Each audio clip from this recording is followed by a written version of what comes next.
So I'm about ready to start transplanting. I've marked up the ESCs. I've been as cautious enough to put 1, 2, 3, 4 on them, and I've got corresponding numbers on the plywood plate that I'm going to mount the flight control board on. So about ready to move. So I've got the flight control board and ESC is ready to move, and at this point I've already moved the motors across. They're just sitting there. As you can see, I've gone nuts with the numbering. So number the ESC, number 4, 4 on the board, there's 3 over there, and there's 1 and 2 up there. And I've even gone as far as slapping numbers on the motors. It seems ridiculous, but the number of times I've got stuff slightly wrong, I've sort of learned from experience. So here's all the motors soldered to the ESC and the flight control board before I install it in the frame. Though before I do that, I'm going to have to put liquid insulation on all the solder joints. So a bit of a messy job, but we will see. So I've finished putting the liquid insulation on all the wires. So in the process of putting the flight control board on, I'm using the little rubber bits. So that's the old one. There's the live one going on now. So I reused the rubber dampeners that came with the Syma X8 Clone under the motherboard, Bugs 3 motherboard I put in. I'm just putting sliding the last of the dampeners in there, and attached it to a plywood base plate which is jacked up a bit so I can get the 3S battery underneath it.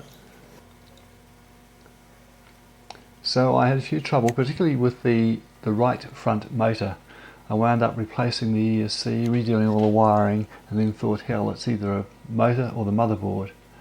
And fortunately it turned out to be a dud motor, which is something that's pretty rare, unless they're crashed, which is good because I've got plenty of spare motors, but I'm running, this is my last spare motherboard. Any other motherboard I've got is installed in a Bugs 3 somewhere already. So it was just handy to have one of these to give us experiment with.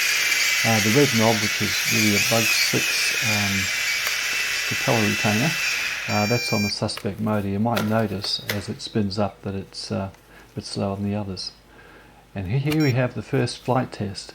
And what I've done here, I've used rubber bands to hold the motors on, because compared to a Bugs 3 where you're just pulling off a click on top, there's an awful lot of screws. You've got a minimum of 8 screws, and in fact you should have a lot more than that to hold the top shell to the bottom. So they're not really designed to be taken apart. And a little later on this test I actually managed to flick off the rubber band, and it made a horrible noise, but fortunately it didn't do any damage. But it was good to see it taken to the air for the first time after all this messing around.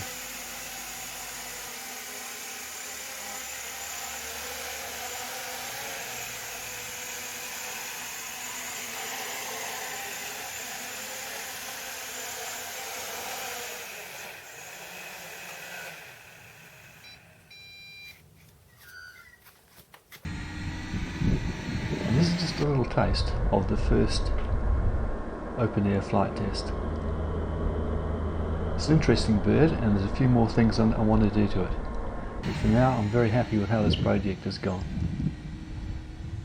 So bye till next time.